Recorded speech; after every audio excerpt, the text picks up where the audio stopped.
اچھا حضرت، آپ نے بتایا کہ 4 سالوں سے مسلسل وہاں سے پاکستان کے اوپر حملہ آور ہیں وہ لوگ، اور جب بھی مذاکرات ہوتے ہیں اور یہاں لگتا ہے کہ بس چیزیں اب ٹھیک ہونے ہو رہی ہیں، تو ان مذاکرات کے بعد پہلے سے بھی بڑا کوئی حادثہ اور سانحہ ان کی طرف سے یہاں ہوتا ہے پاکستان میں.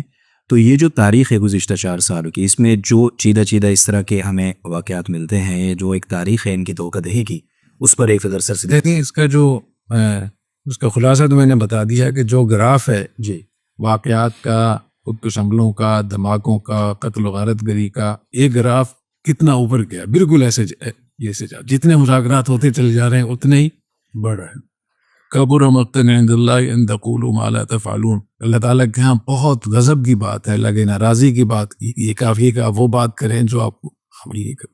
تو افغانستان کے بوری حکومت کا جو قول و فعل، اس میں اتنا بڑا تضاد ہے کہ وہ کہتے کچھ ہیں اور عمل کچھ کرتے ہیں. ایک تو یہ کہ اس گراف کو دیکھ لیں، نمبر 2 اس اعداد شمار کو دیکھ لیں، اور اگر نمبر 3 یہ کہ جب بھی مذاکرات ہوئے، جب بھی، اس کے بعد کیا ہوا ہے. اس کی وجہ یہ کہ وہاں کے جو لوگ ہیں وہ قسم قرآن بھی اٹھاتے ہیں، وعدے بھی کرتے ہیں، بڑی بڑی باتیں کرتے ہیں. ہمارے لوگ خوش ہو کر آتے ہیں اور واپس آ کر متعلقہ اداروں کو، میپو کو رپورٹ دینے کہ ماشاء اللہ بہت زبردست میٹنگ ہوئی، اور وہ وہاں جا کے ان پہ مذاق کر رہے ہوتے ہیں، کھیل رہے ہوتے ہیں. اس میں جو 3-4 میں چیزیں خاص طور بتاؤں گا. افغانستان میں کچھ ایسی چیزیں انہوں نے کی ہیں دکھاوے کے لیے. اس میں انہوں نے دنیا کو یا پاکستان کے مذاکرات کاروں کو یہ بتایا کہ ہم نے ٹی ٹی پی کے خلاف یہ کام کیے ہیں. تو جو صحیح بات ہے وہ ہے کہ جتنے انہوں نے کام، ان کے اقدامات کیے ہیں، وہ دکھاوے کے تھے. پہلے وہ ٹی ٹی پی کے لوگوں کو، ان کی لیڈرشپ کو خود بلاتے ہیں، ان سے مشورہ کرتے ہیں، مشورے کے ساتھ طے کرتے ہیں کہ اب ہمیں کیا کرنا ہے. تو اگر ان کو کہیں سے منتقل کرنا ہوتا ہے تو پہلے سے ان کو بتا دیں یہاں سے منتقل ہو جاؤ. اس کے بعد پاکستان کو بتاتے ہیں کہ ہم نے فلاں جگہ ان کا معسکر ختم کر دیا، فلاں جگہ ان کی رہائش ختم کر دی. دوسرے نمبر پہ پاکستان کی طرف سے یہ مطالبہ ہوا تھا کہ ان تمام لوگوں ایک جگہ اکٹھا کر دیا جائے، اور اس پہ انہوں نے کہا کہ ہمیں 10 ارب روپے چاہیے اس کے لیے. تو افغانستان میں جہاں جہاں بھی ٹی ٹی پی کے لوگ ہیں ان کو اکٹھا کر لیں گے اور اس کا پاکستان اخراجات برداشت کرے گا. لیکن یہاں مشورے میں یہ طے ہوا کہ یہ ہمارے 10 ارب روپے بھی کھا جائیں گے اور پہلے کی طرح کریں. پاکستان نے انکار کیا تو پھر انہوں نے، امارات نے $60 ملین دیے، اور اس میں انہوں نے غزنی میں 2 بستیاں بسائیں، اس میں 500-600 خاندان، تو مجموعی طور پہ 1200-1300 خاندان انہوں نے اکٹھے کی. وہاں ان کے لیے ایک انتظامیہ مقرر کی. وہاں کچھ علماء کرام ہیں جو اس کو دیکھ رہے ہوتے ہیں، ان کے جو مسئولین ہیں. وہاں ان کو اتنی بڑی تعداد میں جب لوگ ملے تو وہاں وہ ایک آدمی فی نفر 3500 افغانی دیتے. تو اگر کسی خاندان کے میں اگر 5 لوگ ہیں تو 5 کو 3500 میں ضرب دے دیں، کتنے افغانی بنے ہے. تو ایک ہی خاندان کو مہینے کے 75,000 پاکستانی، 1 لاکھ 1.25 روپے مل جاتا ہے. تو وہاں جو ان کے منتظمین ہیں وہ اس شرط پہ وہ پیسے دیتے ہیں کہ آپ کے گھر سے ایک آدمی پاکستان میں لڑے گا. یعنی جو ان کے لوگ افغانستان میں پھیلے ہوئے تھے ان سب کو اکٹھا کر کے یہ فائدہ ہوا ٹی ٹی پی کو کہ اب ان کو وہاں کی جو حکومت ہے وہ اجتماعی طور پہ ان کو آگے نصیحت کرتی ہے اور پابند کرتی ہے کہ آپ کے گھر سے اگر ایک آدمی جائے گا، کم از کم ایک آدمی، تو آپ کو یہ وظیفہ ملے گا، ورنہ آپ کو وظیفہ نہیں ملے گا. تو ہر گھر اس کا پابند ہوتا ہے کہ اپنے یہاں سے اگر لوگوں کو بھیجے. تو یہ جو غزنی کے جو کیمپ انہوں نے بنائے تھے اس کا حال تو یہ ہوا. دوسرا، پاکستان نے جب بہت زیادہ ان پہ یہ کہا کہ کس طریقے سے افغانستان کے لوگ بھی اس میں شامل ہو رہے ہیں، تو انہوں نے اصلاحی کمیشن بنایا ہے. اس میں کچھ علماء کو رکھا اور ان کے ذمہ یہ لگایا کہ جو بھی افغانی پاکستان میں لڑنے کے لیے جائے گا اس کو گرفتار کیا جائے گا. وہاں بھی انہوں نے دکھاوے کے لیے 100 میں سے 10-12 لوگوں کو پکڑتے اور پولیس چرخی جیل میں ان کو اس میں رکھتے ہیں. تو ان کے جو آگے ذمہ داران ہیں تو وہاں زیادہ تعداد اب تک 600 ہوئی ہے. تو ان 600 میں سے ان کو بظاہر تو وہ یہی کہتے ہیں، لیکن اندرونی طور پہ وہاں ان کو یہ ترغیب دیتے ہیں کہ جو واپس جا کے لڑے گا اس کو ہم چھوڑتے ہیں، جو واپس جا کے لڑے گا اس کو ہم چھوڑتے ہیں. اور آپ حیران ہوں گے کہ پچھلے سال جب کساردار وغیرہ جب گئے تھے وہاں تو ان کو انہوں نے بڑی بڑی باتیں کی تھی. اس وقت میں مجھے اطلاع ملی تھی کہ آج انہوں نے کساردار کے جانے کے بعد انہوں نے 400 لوگوں کو چھوڑا ہے. 600 میں سے 400 لوگوں کو چھوڑا ہے جو اس لیے پکڑے تھے، انہوں نے افغانی تھے یہ سارے. تو لوگ اس طریقے سے ہمارے ساتھ کھیل رہے تھے. مجھے بڑی تکلیف بھی ہوتی ہے کہ ہمارے لوگ، اتنی بڑی سطح کے لوگ، تعلیم یافتہ لوگ، پڑھے لکھے لوگ، وہ کس طریقے سے ہم ان کے سامنے ہم وہ بنے ہوئے ہیں کہ جیسے ہم ہمارے ساتھ وہ کھیلنا چاہتے ہیں وہ کھیلتے ہیں. تو اسی طریقے سے بعض ہمارے لوگوں کو انہوں نے کچھ گرفتار لوگ دکھائے بھی. تو میری اطلاع یہ وہ لوگ ہیں جب مقاومت ملی کے جو لوگ تھے، جو احمد شاہ مسعود کے لوگ ہیں جو ان سے لڑ رہے ہیں، ان کے لوگ انہوں نے کس پکڑے ہوئے ہیں, کچھ داعش کے لوگ پکڑے ہوئے ہیں, تو وہ انہوں نے دکھایا کہ دیکھیں ہم نے TTP کے لوگ ہم نے اس پہ پکڑے ہوئے. تو اس طریقے سے بہت کچھ وہاں اس میں ہو رہا ہے. اور ابھی جیسے یہ اجتماع ہوا تو یہ اجتماع تو اس مقصد کے لیے ہوا, لیکن انہوں نے اس طریقے سے ظاہر کیا کہ یہ پاکستان میں جو لوگ لڑ رہے ہیں ان کے خلاف.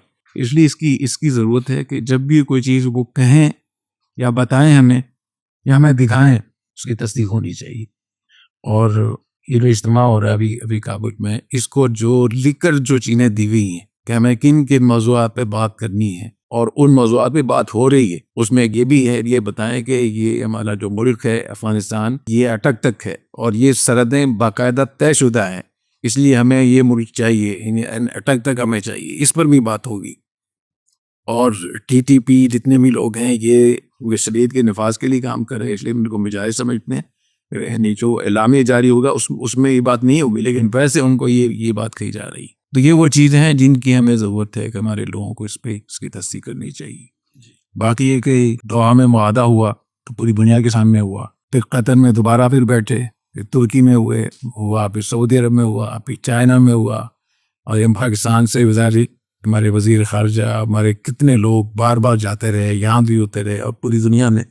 سو جتنے معاہدے ہوئے ہیں اگر آپ اس کی تفصیل میں جائیں اور ان کی گفتگو پہ جائیں تو آپ کو اندازہ ہوگا کہ غلط بیانی اور وعدہ خلافی اور عہد شکنی یہ اتنے بڑے پیمانے پر ہو رہی ہے اور اتنی کھل کر ہو رہی ہے کہ ہمارے لوگوں کے بانکیں کھل جانی چاہیے اور ہمیں وہ اقدامات کرنے چاہیے جس سے یہاں لوگوں کی جانیں محفوظ. جی میں اپنے ہمارے مذاکرات کار ہیں یہ جتنے لوگ ہیں ان سے میں ایک حدیث ضرور شیئر کروں گا کہ نبی کریم صلی اللہ علیہ وسلم نے ارشاد فرمایا لا یلدغ المؤمن من جوہر مرتین, کہ مومن ایک سراغ سے 2 مرتبہ نہیں ڈسا جا سکتا. تو اس کا ہمیں خاص طور پہ خیال رکھنا چاہیے. اور اس میں جو اپنے مقتدرہ کی بات کی ہے, اصل میں جو اس کے اسٹیک ہولڈر ہیں اس میں علماء ہیں, جی حکومت ہے, ریاستی ادارے ہیں, ہماری بیوروکریسی ہے, ہمارا میڈیا ہے. تو ان پانچوں کو ایک پیج پہ آنا صرف کسی ایک کے ہاتھ سے, ہمارا میڈیا اگر یہ چیزیں نشر کرتا رہے گا تو ظاہر ہے ہر چیز خراب ہوگی. تو اس لیے ان پانچوں حضرات سے میری یہ درخواست ہے کہ اس پہ نظر ثانی کریں.